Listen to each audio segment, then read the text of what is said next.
porque Midas ele encontra um senhor bêbado jogado na rua e reconhece aquele senhor como sendo o pai de Baco.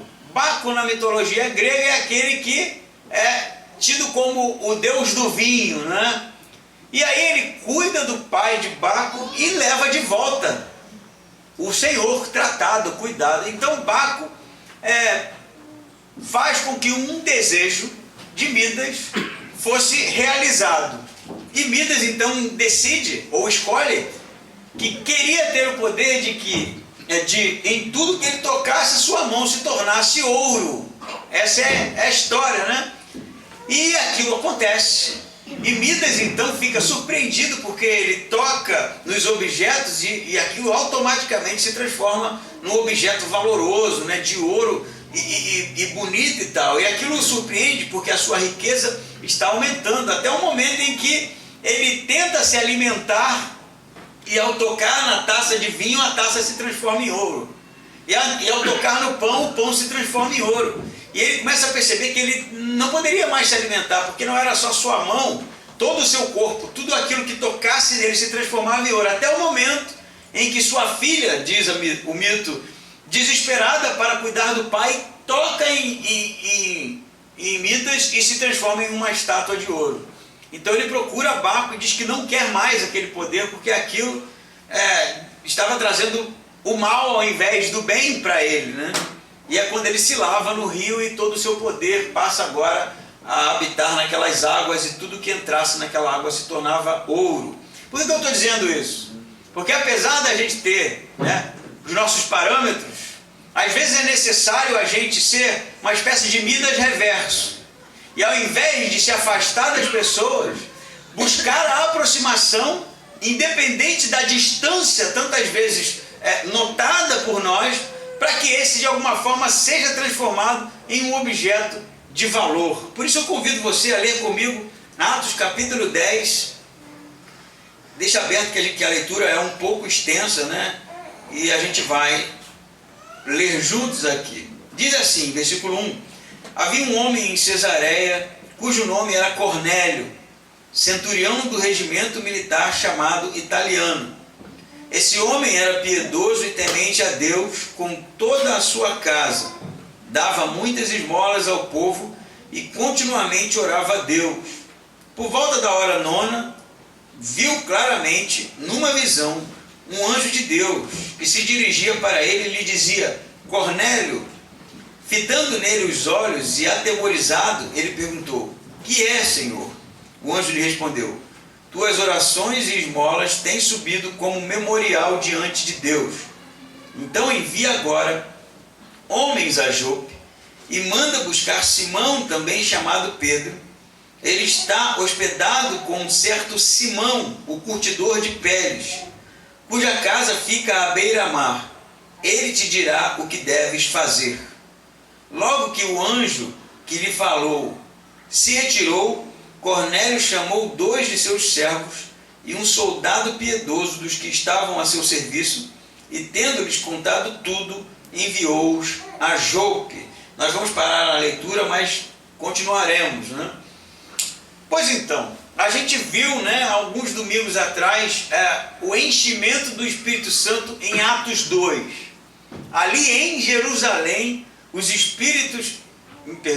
os apóstolos são cheios do Espírito Santo, né? E manifestam ali o dom de línguas, o dom idiomático de línguas, né? E as pessoas ali que viviam nas cercanias de Israel, os chamados judeus helênicos, foram então surpreendidos por ouvir sobre as maravilhas de Deus, diz o texto, no seu idioma.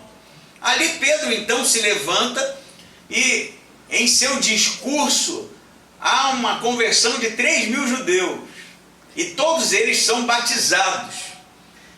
Nós seguimos, não é, para o segundo chamado Pentecoste dos gentios, o segundo Pentecoste. Não que hajam vários Pentecostes, mas há uma progressão, não é isso que a gente viu, que começa em Jerusalém, avança para os samaritanos, que são meio judeus, e agora rompe a barreira religiosa, geográfica, cultural, que é justamente o derramamento do Espírito sobre romanos, que eram gentios. Então a gente viu nessa progressão judeus, meio judeus, são samaritanos, agora romanos, que são gentios, e isso vai culminar em Éfeso, com os apóstolos, ou melhor, os discípulos de João Batista, que vão receber o Espírito Santo através da imposição de mãos do apóstolo Paulo, o apóstolo dos gentios. Há uma progressão nítida do Espírito Santo alcançando todas as culturas, todos os povos, ultrapassando a barreira religiosa e cultural. E aqui é justamente o chamado Pentecoste gentio. O texto vai dizer para a gente, Lucas, ele está traçando esse paralelo até chegar em Paulo, o apóstolo dos gentios. Ele vai dizer que havia um homem em Cesareia, e Cesareia era uma cidade que foi melhorada, não é? Justamente oferecida a César, por isso chama Cesareia, não é?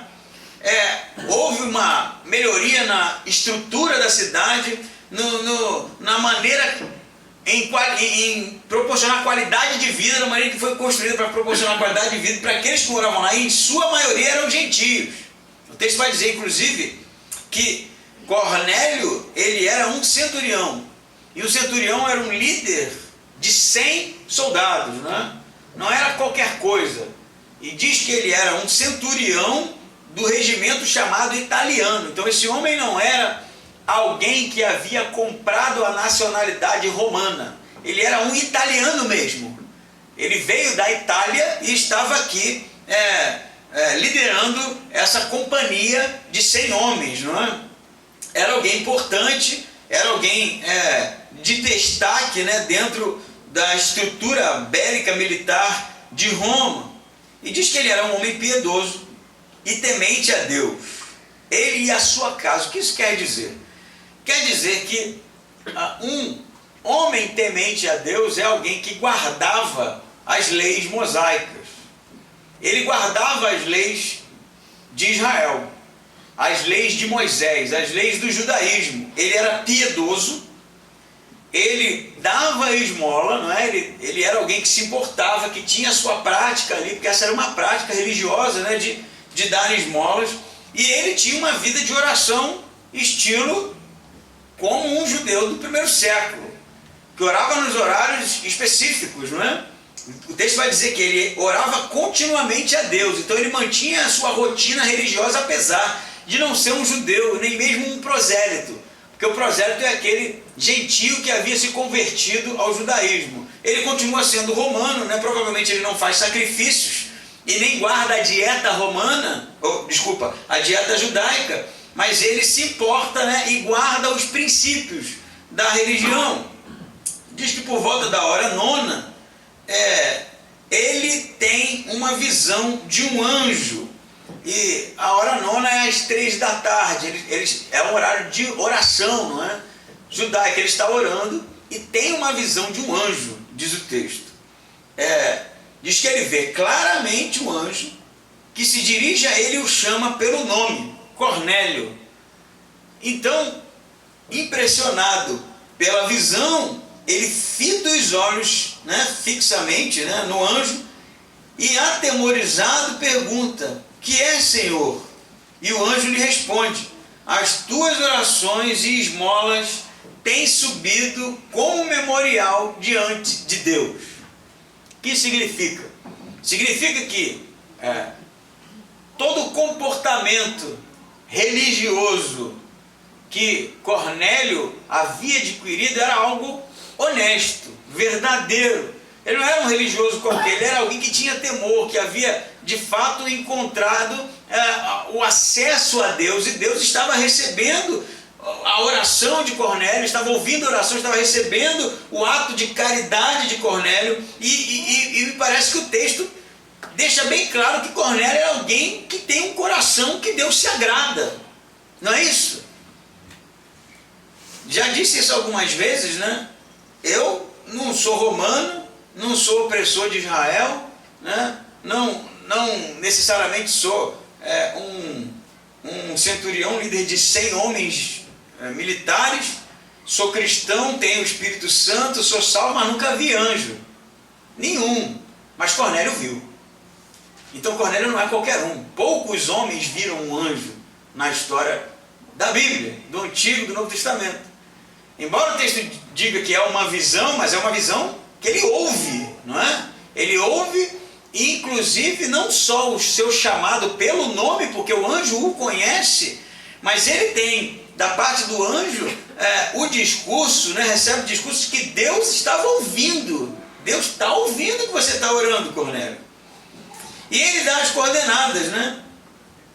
Então envia agora homens a Jope e manda buscar Simão, também chamado Pedro. Pedro está em Jope, na casa de um curtidor de peles. E então a orientação do anjo é para que Cornélio, esse que estava de fato louvando, adorando a Deus verdadeiramente, mandasse chamar Pedro. Então ele vai selecionar alguns servos seus e um soldado romano, não é? O que vai gerar uma confusão até na compreensão de Pedro do que esses homens estavam fazendo na casa justamente de Simão o curtidor, porque um soldado romano parado na porta perguntando onde estava um cristão, no mínimo gerava uma certa tremedeira nas pernas, né? Mas a gente levanta algumas questões aqui nessa porção lida agora, que é a primeira. Pelo menos eu perguntaria isso para Lucas. Se Cornélio é este indivíduo de coração verdadeiro, alguém crente, não é? Alguém que tem temor a Deus verdadeiramente, a ponto de ver um anjo, alguém que tem acesso a Deus em oração, a ponto de Deus dizer que estava ouvindo o que ele estava orando e pedindo, embora a gente não tenha conhecimento do conteúdo da sua oração, e diz que a sua caridade, a maneira com que ele cuidava dos pobres, era algo que Deus se agradava. Se Cornélio é esse tipo de pessoa, temente a Deus, por que o anjo já não aproveita o embalo ali e diz: Cornélio, você só precisa agora entender que você é pecador e que a sua salvação ela só vai poder ser de fato consumada através de Jesus, que é o Messias, morreu e ressuscitou. 4 frases. E Cornélio ali, né, e claro, o anjo, depois de dizer isso, né, quem sou eu para duvidar? Até porque ele sabia quem era Jesus, né, ele é contemporâneo, é romano, sabe de toda a história. Por que o anjo não faz isso? Primeira pergunta. Por que o anjo já não completa? Por que tem que chamar Pedro? Não é? E você sabe que a distância de Jope para Cesareia dá em torno de 10 horas de caminhada. Não era ali, né? Não era logo ali, né? 10 horas de caminhada se cortasse caminho. E que é provavelmente o que acontece, porque eles viajam 4 dias, né? E aí a pergunta é: por que essa necessidade? Por que o anjo já não resolve, né? Por que a necessidade de chamar um homem tão longe, 10 horas de distância, para trazer até esse cara aqui, justamente para o acontecimento que o texto vai adiantar, que é o batismo com o Espírito Santo do romano, o entendimento dele de quem é Jesus. Eu sei que você deve estar pensando: sim, o anjo não pode fazer isso porque essa missão foi dada aos homens. Sim, de fato. Mas tem um outro elemento, que é o seguinte: quem é o portador do Espírito Santo? O anjo ou Pedro? Você vai responder: é Pedro. Pedro recebeu o Espírito Santo, soprado por Jesus. O anjo não. O anjo não tem o Espírito Santo. Não tem. Porque o Espírito Santo é o consolador. Ele vai consolar o anjo de quê? Né? Se ele está direto na presença de Deus. O consolador é para nós, que de fato sentimos a necessidade do Cristo. Estamos em queda, em pecado, distante de Deus. O Espírito Santo é esse religare, não é? É o que nos religa a Deus de novo. O anjo não caiu para lugar nenhum, não pecou, ele não está distanciado de Deus, ele está na presença de Deus, não carece de um consolador. E aí nos leva à segunda pergunta: como é que se recebe o Espírito Santo? Como que se recebe o Espírito Santo? O Espírito Santo vem de onde? Ele vem de onde, gente? Do céu? Deus derrama o Espírito Santo sobre as pessoas que se convertem hoje? O Espírito Santo, ele está ao nosso derredor, não é? Passeando entre nós, como algumas músicas que falam: passeia entre nós, Espírito Santo, né? Ele está flutuando, está nas nuvens, ele está, né, entre a terra e o céu. Onde está o Espírito Santo, se não no crente? Nós somos a habitação do Espírito Santo. O Espírito Santo foi derramado por Deus para habitar em nós. Ele habita em nós. E se Deus derramou o Espírito Santo, isso é o cumprimento de profecias do Antigo Testamento, né? Em Atos 2 se cumpre a profecia de Joel de que toda a carne receberia o Espírito Santo, e Deus ali derrama. Deus continua derramando o Espírito Santo hoje? Não, porque isso é histórico, isso não se dá de novo. O Espírito Santo não pode ser derramado até a vinda de Cristo, porque então a profecia não se cumpriu, vai ter que ficar se cumprindo. Aí você vai perguntar, então, como assim? Então as pessoas não recebem mais o Espírito Santo? Sim, recebem, o texto está dizendo. E de onde ele vem? De Pedro.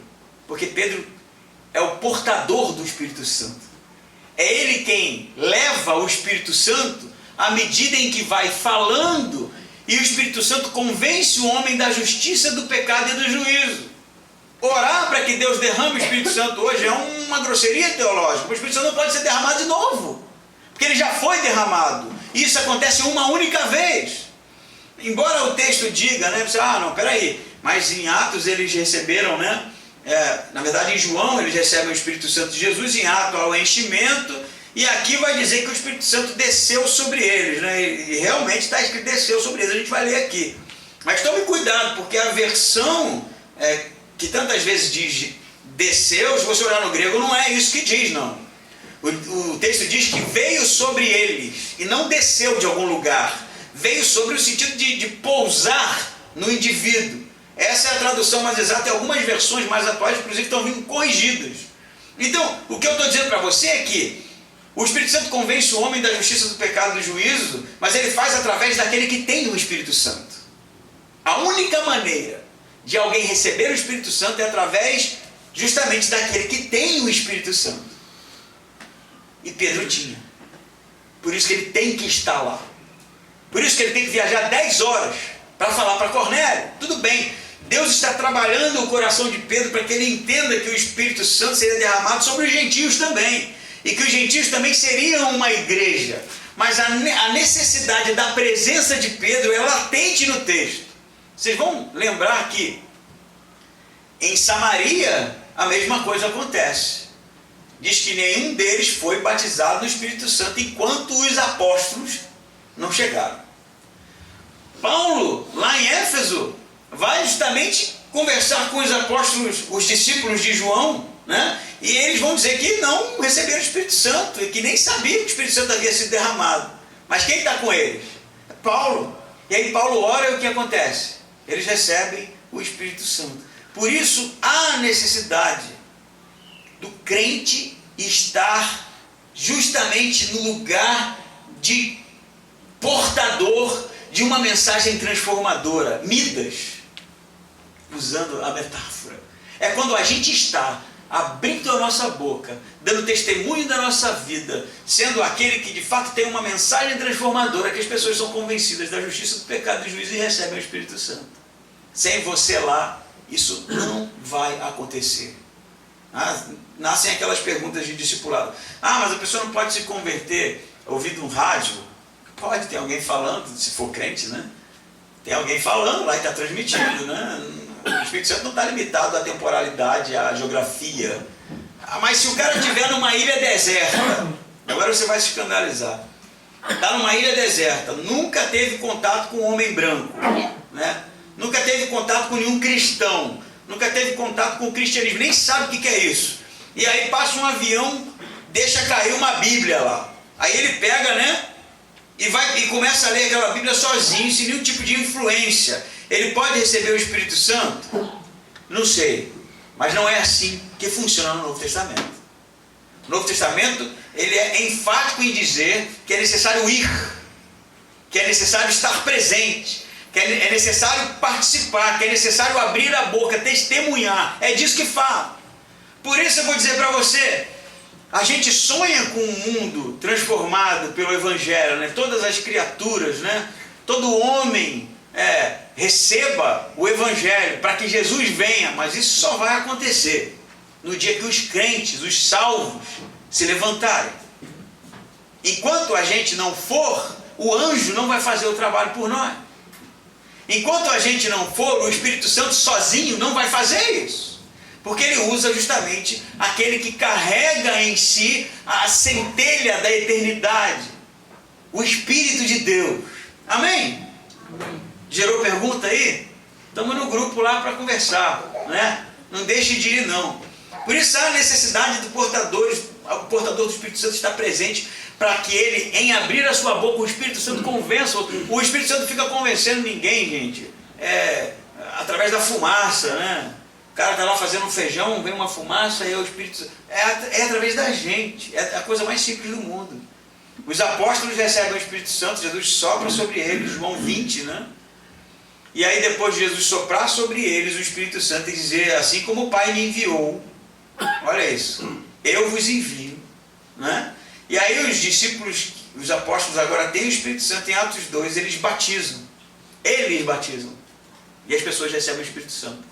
E em Samaria também, eles estão presentes, e quando eles ensinam e falam sobre Jesus, as pessoas recebem o Espírito Santo. E agora em Roma, na verdade, parte de Roma, aqui na colônia romana chamada Cesareia, há necessidade de novo de alguém que tenha o Espírito Santo, Pedro.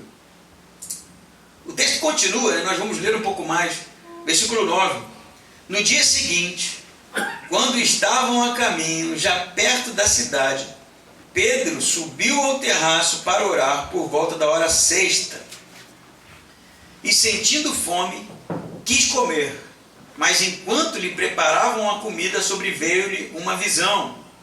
Ele viu o céu aberto e o objeto descendo, como se fosse um grande lençol, baixado pelas 4 pontas sobre a terra. Nele havia todo tipo de quadrúpedes, animais que rastejam pela terra e aves do céu. E uma voz lhe disse: levanta-te, Pedro, mata e come. Mas Pedro respondeu: de modo nenhum, Senhor, porque nunca comi algo profano ou impuro. Pela segunda vez lhe falou a voz: não chames de profano o que Deus purificou. Isso aconteceu 3 vezes, e logo o objeto foi recolhido ao céu. Enquanto Pedro, perplexo, refletia sobre o que seria a visão que tivera, os homens enviados por Cornélio, tendo perguntado pela casa de Simão, pararam à porta e, chamando, perguntaram se ali estava hospedado Simão, também chamado Pedro. Pedro ainda estava meditando sobre a visão, quando o Espírito lhe disse: 2 homens te procuram. Levanta-te, desce e vai com eles, e não duvides de nada, porque eu os enviei a ti. Então Pedro desceu ao encontro dos homens e disse: sou eu a quem procuras? Por que viestes? Eles responderam: o centurião Cornélio, homem justo e temente a Deus, que tem bom testemunho de toda a nação judaica, foi avisado por um santo anjo para te chamar à sua casa e ouvir as tuas palavras. Pedro então convidou-os a entrar e os hospedou. O texto é muito interessante, né? Tem dois Simãos aqui, você percebeu. Um é o curtidor de Pérez e o outro é Pedro. Por que ele está sendo chamado de Simão e não de Pedro? Porque o escritor está usando o nome judeu de Simão para justamente fazer o contraste com Cornélio, que é gentio. Um judeu não se misturava com gentio. Um judeu não podia nem conversar com um gentio. Gentio é todo aquele que não era judeu, né? Principalmente comer, inimaginável isso. Isso era proibido por Levítico. Ele poderia comer, sentar, ter comunhão com um gentio. Não é isso? Por isso que o escritor está usando o nome Simão aqui, Simão, para justamente gerar o contraste, né? Porque Pedro é o nome já que Jesus, né, faz a mudança ali, que é Petros, né, que é já um formato já helênico, grego. O que acontece é que Pedro está no terraço, né, e as casas do primeiro século, elas tinham uma escada lateral que levava para justamente o terraço da casa. Algumas tinham uma estrutura melhorzinha, dava para dormir lá em cima, né, orar e tal, outras menos, mas as pessoas tinham o hábito de ficar em cima para ter o seu momento ali de oração. E era isso que Pedro estava fazendo. E ele está orando meio-dia, que é um horário judeu também de oração, né?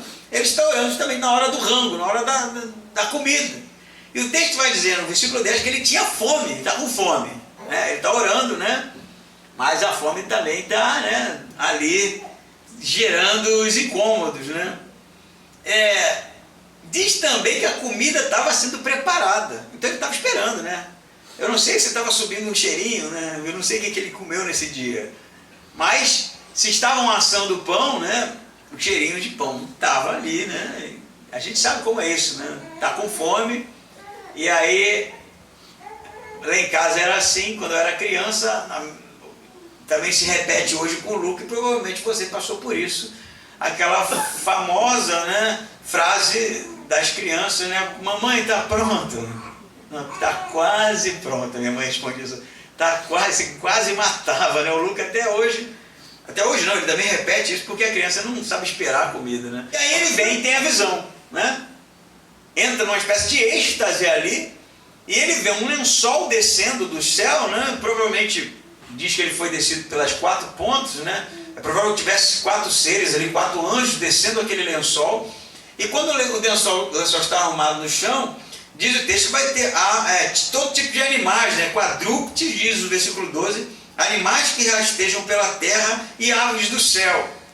Então, Pedro vê uma variedade de animais ali, puros e impuros para ele, né? Tanto os animais que ele poderia comer, quanto animais que ele não poderia comer. A gente até falava na escola bíblica, interessantemente, né, um texto que tem tudo a ver com esse texto aqui, que era Daniel, né, que não comia do banquete do rei, né, das iguarias do rei, não comia porque havia uma lei, né, em Levítico que proibia eles de comer. O que eles poderiam comer, os judeus? Animais que são ruminantes e animais com a pata fendida. Fora isso, nada mais que isso. E Pedro vê uma variedade, está misturado. E a voz diz assim: levanta, mata e come. O cara já está com fome, né? E uma voz diz: Pedro, levanta, devia estar sentado, né, orando, mata e come. E aquilo choca Pedro. Porque apesar da fome, né, aquele tipo de animal não era algo que ele pudesse comer. Ele foi criado assim. Ele só sabia se alimentar à maneira judaica e jamais comeria esse tipo de animal, né? Não tem que fazer comer cru, não, gente. A ideia é que ele preparasse, matasse e preparasse esse tipo de animal, né? Vai, come um... Eu já vi pregador falando isso, não, ele vê um sapo. Vai, come o sapo, Pedro, agora. Não é isso, não é um festival aqui de bizarrice, né? O que está sendo mostrado aqui é uma mistura de possibilidades que era justamente contrário àquilo que Pedro havia aprendido em se tratando da sua alimentação. Ele diz: de maneira alguma, eu não como isso aí, Senhor. Perceba que a resistência de Pedro é tão grande que é Deus quem está falando com ele, dando uma ordem. É uma ordem aqui: levanta, primeira ordem, mata e come. Não é? Deus falando com ele. E aí ele diz: não come. Travou, né? Deus deu a ordem. Imagina Deus falando para você: você parece para mim, meu, 4 anjos descendo no lençol, estou em casa. Josi, pula do 2º andar. Vamos lá, velho, né? Depois de ter visto isso tudo aqui, vamos pular, né? Deus vai fazer alguma coisa aqui. Mas se for anjo mesmo, né? Cuidado para não estar viajando na maionese. Então, ele é resistente, porque aquilo era ofensivo, né? Não comam, Senhor. Eu jamais comi comida impura. Jamais. E a voz repete de novo: Pedro, levanta 3 vezes, né? Tudo com Pedro tem que ser 3 vezes. Tu me amas, Pedro? Tem que insistir com o cara, que cabeçudo, né? Pedro, levanta, mata e come. Não, mas não como, velho. 3 vezes. E ele não comeu não, nem se levantou. Mas depois que a visão foi dissipada, né, e o lençol subiu, ele ficou pensando: o que seria isso? Mas ele não comeu, perceba isso, né? Perceba que ele não fez nenhum movimento, né, para cumprir a ordem na sua visão. Ele fica pensando: mas o que seria isso, né? Que coisa estranha. Eu aqui morrendo de fome, me aparece, pô, esse cardápio terrível, né? O que Deus está querendo? E aí é justamente a hora que, né, os homens encontram a casa de Simão o curtidor, né? E aí, antes mesmo de Pedro ficar sabendo que eles estavam lá, Deus fala com ele de novo, né? E ele diz assim, no 19: Pedro ainda estava meditando sobre a visão, quando o Espírito lhe disse: 2 homens te procuram. Olha agora a outra ordem: levanta-te, desce, vai com eles e não duvides. Porque, né, ele já foi resistente uma vez. Eles são gentios, né? Tem um soldado romano aí, mas não duvides. eu que enviei eles a você. E aí Pedro vai, recebe eles em casa e depois vai iniciar uma viagem de 10 horas até Cornélio. O que essa visão significa? A gente sabe que Deus, né, vai levar Pedro até um romano, um gentio, que ele não poderia se misturar. Ele vai ficar na casa daquele homem, ele vai ter que comer com aquele homem. Mas ele vai experimentar ali, de fato, o amor de Deus, não é? Alcançando os gentios, o mundo gentílico, aquilo que era justamente a grande dificuldade do judeu. Mas antes disso, é justamente na visão que eu quero me prender, por que Deus usa comida? Por que Deus não usa comida? E ainda mais desse jeito, meio Tarzan, né? Levanta, mata e come, né? Perceba que não vem preparado, né? Não desce assim aquela baixela, né? E o anjo, Pedro, ó, raposa milanesa, né? Ou então, como eu comi com o André lá no boteco lá, o cara falou, come aí, prova aí, o que é isso? Ah, isso é lagarto. Lagarto mesmo, que é lagarto. E aí, falei, pô, delícia, mas eu sei que se tem gente que eu conheço que se come, tu fala depois que comeu, ia ter dificuldade com isso, né? Não estava pronto, estava cheiroso, né? Deus não desceu um menu exótico, né? O negócio meio bruto, né? Mata e come, Pedro. Pô, Pedro tá vendo ali, sei lá, um quadrúpede que ele nunca meio porco, por exemplo, que para eles era coisa impensada. Mete a mão, mata. Já viram matar porco? Acho que a maioria aqui já deve ter visto, né? Eu vi uma vez no seminário, e essa eu tive dificuldade para comer depois que eu vi o bichinho morrendo, mexeu comigo, né? Uma vez eu vi galinha morrendo, eu estava dando aula no módulo e as irmãs foram preparar uma galinhada lá em Minas. E aí eu, pô, quero comer galinhada, né? Deve ser legal, tal. Aí elas trouxeram as galinhas assim, ó, e cortavam, quebravam o pescoço assim, não, deixa, não precisa, né? Faz o ovo, né? Eu já tava lá, e ela foi matando uma atrás da outra, assim, quebrava o negócio, a galinha ficava meio... Eu já assim, meu irmão tá louco, cara, na hora de comer eu ficava, meu Deus, quebrou o pescoço da galinha, cara. Eu comia galinha de mercado a vida toda, já tava pronto. Então, olha a ordem, mata e come, Pedro. É bruto o negócio, né? Por que desse jeito? Por que comida? Porque Deus sabe que isso aqui vai ser justamente o problema. Esse é o limitador, sabe? Não é só por uma questão religiosa que Pedro sabia que isso era impureza, mas isso mexe com ele. Vocês já comeram comida ruim? Já foram convidados para comer uma comida terrível? E você sabe que se você disser que está terrível, a amizade acaba? Já passaram por isso? Vou contar uma história para vocês. Uma vez, muitos anos atrás, quantos anos atrás, gente? Sei, 18, 20 anos atrás aproximadamente. Eu estava em Minas, norte de Minas, e a gente foi até uma aldeia, né? Uma cidadezinha, um bairrozinho, uma aldeia no meio do mato, assim, chamado Alegre, era o nome do lugar. Estrada de chão, toca ali pau, né? Lá pro meio do mato. E aí, esse pessoal dessa aldeia, a gente já tinha ido numa visita algumas semanas atrás e se converteu, quer dizer, recebeu Jesus, toda a aldeia. Eram em torno de 30 pessoas que moravam lá. Posso estar errado por menos ou um pouco mais. E aí a gente criou uma congregação lá e tinha uma escola bíblica, a gente estava indo lá direto, né? Esse período eu estava morando lá no norte de Minas, em Grão-Mogol, há 20 anos atrás. E eles ficaram tão felizes que um dia eles prepararam um almoço.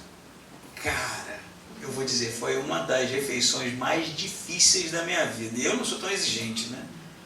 Eles botavam a carne... Nossa, eu vou contar um pouco. Sabe carne de sol?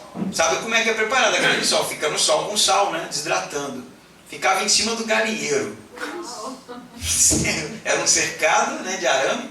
As galinhas ali e a carne aqui, ó, em cima, ali. As moscas que mexiam ali nas galinhas era a mesma que estava ali, né, mexendo na carne. Os vermes caíam e as galinhas... E as galinhas já alimentam já as galinhas, né? Eu sei que a gente sentou, quando ele falava, a gente preparou o almoço, e cada um foi trazendo uma coisa, sabe? Aquela panela preta, assim, que não serve mais, era aqui, e foi trazendo, cara. Tava crocante a comida, porque tinha terra. Eu sentia terra, sério, eu tô falando sério. Mas chegava você, E teve uma hora que uma irmãzinha, assim, toda feliz, trouxe uma carne preta. Aí eu falei, meu velho, o que eu vou fazer, cara? E a gente, eu e Jairo pior que eu ainda com isso, cara. A gente comeu, cara. E comi orando, sabe? Cada mastigada era uma coisa assim, meu Deus, eu tenho misericórdia. Sério. Mas eles estavam tão felizes, né? Que dizer que não ia comer ia ser assim, inimaginável, né? A gente comeu aquilo e voltamos mudos. Dirigindo e quieto, né? Mas assim, por que Deus está mexendo logo com isso? Porque a refeição a gente sabe que, pô, cara, não faz isso comigo, né? Porque mexia com Pedro, cara, era o cerne do negócio, do problema. Ele ia ter que sentar com o gentio, ele ia ter que comer comida impura. Para ele era impura. Ele ia ter que participar da vida de gente que vivia às avessas do que ele sempre entendeu como sendo uma maneira judaica de se viver, não é? As preferências de Pedro iam ser jogadas no chão, ia ser jogado no lixo. Agora o que é mais interessante no texto é o mesmo Deus que proibiu, agora está falando, vai e faz, velho. Eu estou falando, né? Não é ninguém, eu que estou falando, que não é mais assim. Eu até levanto uma discussão, por que é que Deus então limitou a alimentação judaica? Porque Deus queria o povo separado, né? A alimentação judaica era exclusiva, porque o povo era exclusivo. Ele não queria o povo que se parecesse com qualquer outro, era o povo dele. Por isso tinha ali uma restrição alimentar na circuncisão, que era uma restrição sexual mesmo, porque era o povo de Deus, que era diferente. Só que agora acabou, meu amigo. Agora todos os filhos da fé são povo de Deus, é povo de Deus. E aí Deus vai justamente quebrar Pedro aqui, não é? Agora você sabe de uma coisa? Se a gente abre mão, né, de preferências nossas, de exigência nossa, eu não estou falando de higiene necessariamente, estou falando da maneira com que a gente vive, porque a gente tem uma tendência a se aproximar dos iguais, né? Dos parecidos com a gente. Eu, pelo menos que sou músico, uma vez me surgiu um pensamento que era, quem são os meus amigos? Todos eram músicos, todos, eu não conseguia achar um que era amigo, né? Amigo, mesmo um colega de conhecido, que não fosse músico. Eu só me relacionava com quem era parecido comigo. E ainda mais, eu era muito exigente até no gosto musical. O cara tocava forró, já para mim não servia, né? Para ser amigo, não. E agora pensa, a maneira com que a gente vive, né? A maneira social em que a gente está inserida, os nossos gostos, isso tudo no final da história, que é algo que a gente exige até para uma questão de identidade, não é? Quem nós somos, né? O André mesmo brinca aí, o Chico brinca, os caras trazem uma cerveja vagabunda, um vinho vagabundo, não bebo esse tipo de coisa. A gente é bem assim, né? Ou então leva para comer no restaurante, pô, lá era ótimo, chega lá, o hambúrguer é terrível, né? Hambúrguer de mercado, o outro comeu, e a referência dele é outra, né? E aí ele achou uma delícia, você já olha aquilo, né? Não, vou comer não, vou comer isso não. A gente vive assim. E o texto está dizendo para a gente é que muitas vezes a gente vai ter que abrir mão das nossas preferências pelo outro, para alcançar o outro. Porque se a gente criar uma redoma, os que estão fora da redoma não vão ser alcançados nunca. Entende isso? E você sabe o que mais? Porque isso é óbvio. Mas o que é mais interessante é que à medida em que a gente se mistura e participa da realidade dos outros, a gente cresce.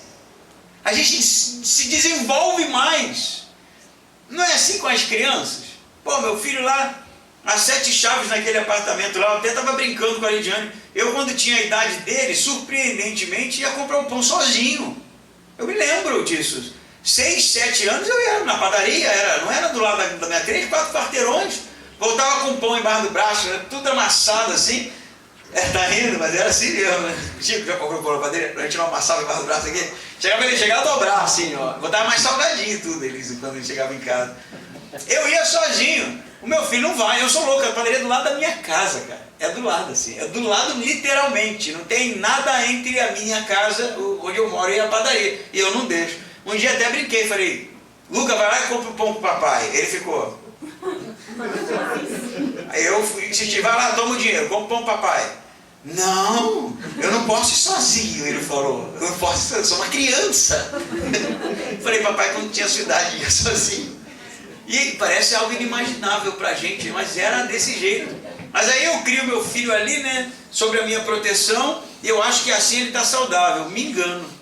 Ele está saudável quando ele vai para a escolinha, aí pega aquela gripe, aquele resfriado, aquela conjuntivite, lambe o chão, lambe a parede, e aí é que ele cria imunidade. Não é isso? Não é isso, doutora Leila? Estou errado? O Ian está versando. Mais ou menos, né? Mais ou menos, né? Não necessariamente aparente, né? Mas ele vai criando resistência, né? A gente está tendo contato com o mundo externo. Ficar limitado só às bactérias que tem lá em casa, né? Não vai fazer dele um indivíduo mais forte. E eu acho que a vida cristã também é assim. A gente precisa participar da realidade dos outros.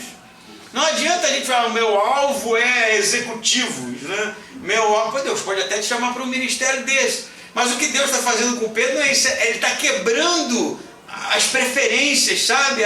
As tradições. Ele está jogando Pedro num lugar completamente desconhecido. Porque Deus quer de fato alcançar outros e trabalhar no coração de Pedro, que agora todo mundo é povo de Deus. Todo salvo.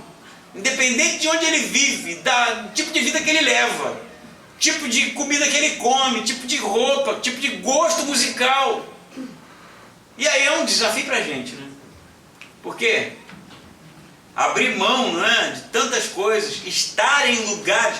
Eu até vou esticar um pouco mais isso.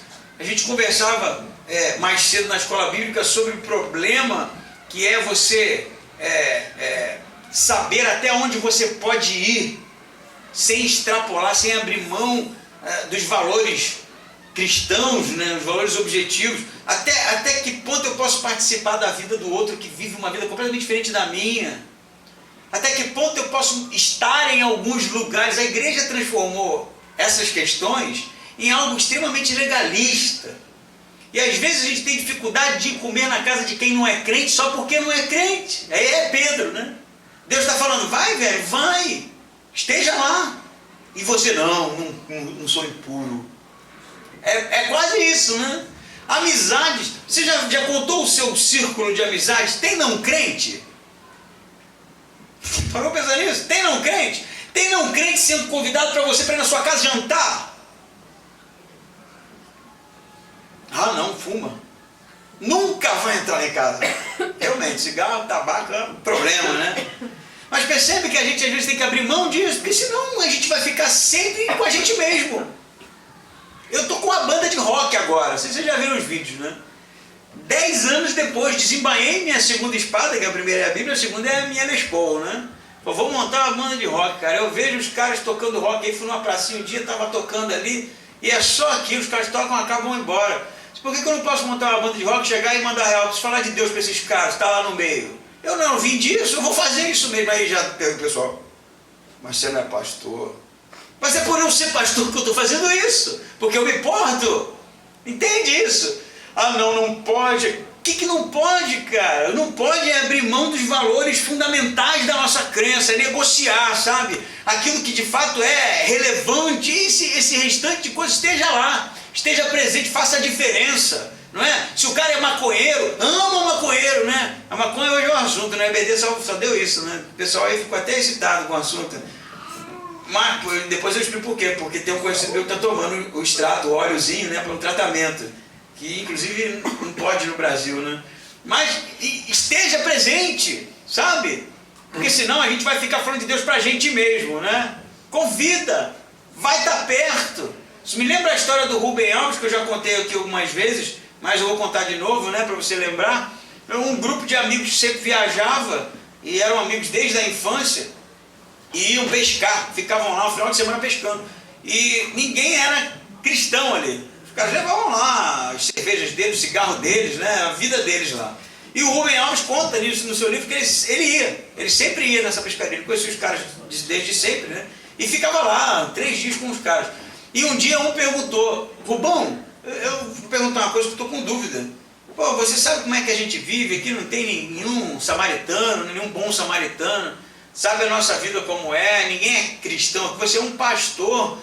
Assim, o que te leva a vir estar com a gente esse final de semana? Tem que ouvir esse tanto de piada ruim, né? e ficar aturando a gente aqui. E aí o Rubem Alves dá uma resposta para ele magnífica. Ele diz, cara, o céu para mim é algo tão maravilhoso que eu não posso conceber o céu sem vocês lá. Por isso que eu venho. Porque se eu não estiver aqui, quem que vem? Entende isso? É isso que Deus está fazendo com Pedro. É extrapolar justamente essa redoma que tantas vezes a gente se reveste, sabe? Para se proteger. Mas a gente precisa ser justamente o referencial, né? Eu não vou avançar, porque senão vou falar mais do restante do texto, tem mais coisa aqui. E a gente vai ler aqui até o 29, né? Do 24 ao 29. Depois a gente vai pular para o 44, né? Porque o miolo do texto é a história de novo. Cornélio vai contar de novo a visão que teve, vai se repetir o texto. Diz assim o 23, né? Pedro então convidou-os a entrar e os hospedou. No dia seguinte, Pedro levantou-se e partiu com ele. E alguns dentre os irmãos de Jope o acompanharam. Um dia depois, entrou em Cesareia, e Cornélio os esperava, tendo reunido os seus parentes e amigos mais chegados. Quando Pedro estava para entrar, Cornélio foi ao seu encontro e, prostrando-se a seus pés, o adorou. Mas Pedro levantou e disse, levanta-te, pois eu também sou um homem. E conversando com ele, entrou e encontrou muitas pessoas reunidas. E disse-lhes, bem sabeis que não é permitido a um judeu misturar-se com não-judeus, ou aproximar-se deles. Mas Deus mostrou-me que a nenhum homem devo chamar profano ou impuro. Portanto, sendo chamado, vim sem objeção. Então pergunto, por que mandaste me chamar? E aí Cornélio vai falar tudo de novo da visão que ele teve do anjo. E aí no 44, né, depois de Pedro fazer uma exposição de Jesus, morte e ressurreição de Jesus, 44 diz assim, então Pedro dizia essas coisas, o Espírito Santo desceu sobre todos os que ouviam a palavra. Os crentes que eram da circuncisão, os judeus, né, todos os que tinham vindo com Pedro, admiraram-se de que o dom do Espírito Santo também fosse derramado sobre os gentios, porque os ouviram falar em línguas e engrandecer a Deus. Então Pedro disse, será que alguém lhes pode recusar a água para que não sejam batizados, estes que como nós também receberam o Espírito Santo? E ordenou que fossem batizados em nome de Jesus Cristo. Então lhes suplicaram que ficasse com eles durante alguns dias. Depois Pedro vai ser examinado pelos outros apóstolos. Que história é essa, Pedro? Se continuar lendo, você vai ver. Você estava na casa de um gentio. Que história é essa? Aí Pedro tem que contar tudo de novo. E chega uma hora que Pedro fala assim, se Deus derramou o Espírito Santo sobre eles, quem sou eu? Aí ele fala assim, quem sou eu para impedir Deus? Ele até tira o corpo fora, né? Quem sou eu para impedir o que Deus quer fazer? Embora ele tenha feito dessa maneira, né? Mas o que é interessante aqui é que Pedro já chega na casa de Cornélio, a primeira coisa que ele fala com Cornélio é isso aqui, ó. Bem sabeis que não é permitido a um judeu se contaminar com gentio. Você sabe disso, né, Cornélio? Eu estou aqui, mas não é para estar. Olha o que ele diz. Ele diz mais, ele diz assim, ó, nem se misturar-se. Né? Ele já dá a carteirada, né? Ó, estou entrando, não era para estar aqui. Você sabe que o judeu nem se mistura, mas Deus mandou eu vim, e agora me diz, o que eu estou fazendo aqui, afinal de contas, né? Aí agora que a visão vai fazer sentido. Depois que Cornélio vai contar do anjo, e vai contar toda a experiência dele, né? Da orientação do anjo para achar Pedro, e aí Pedro, então, enquanto fala, ele está falando, né? Pois é, porque nós, né, andamos com Jesus, e que morreu, foi crucificado, mas ele ressuscitou no terceiro dia. Tá? Enquanto ele fala, Cornélio recebe o Espírito Santo. Ele usou, agora não tem mais imposição de mãos aqui, percebe? Não é mão o negócio, é a palavra mesmo, é o conhecimento de quem é Jesus. E eles recebem o Espírito Santo. E aí Pedro fica, né? E os da circuncisão, perceba isso, Lucas fazendo isso. Porque esses da circuncisão vão ser um problema depois. Porque vai chegar uma hora que eles não vão aceitar mais cristão gentio sem circuncisão, sem guarda do sábado, sem guarda das leis de purificação judaicas. Eles não vão querer mais.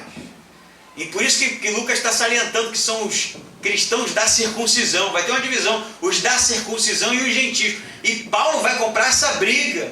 A dificuldade de Pedro vai ser tão grande que Paulo vai dizer em Gálatas que teve que exortar Pedro face a face.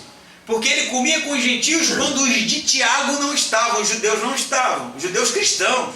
Quando os judeus cristãos chegavam, ele saía, não queria mais comer com os caras, ficava naquela crise, né? Porque tinha gente que não queria saber não de gentios sem passar por todo aquele sistema religioso que os judeus viveram toda a vida. Então, voltando, Pedro dá uma carteirada. Não era para eu estar aqui, mas me conta. Depois que Cornélio conta a sua experiência, o Espírito Santo é derramado sobre aqueles homens.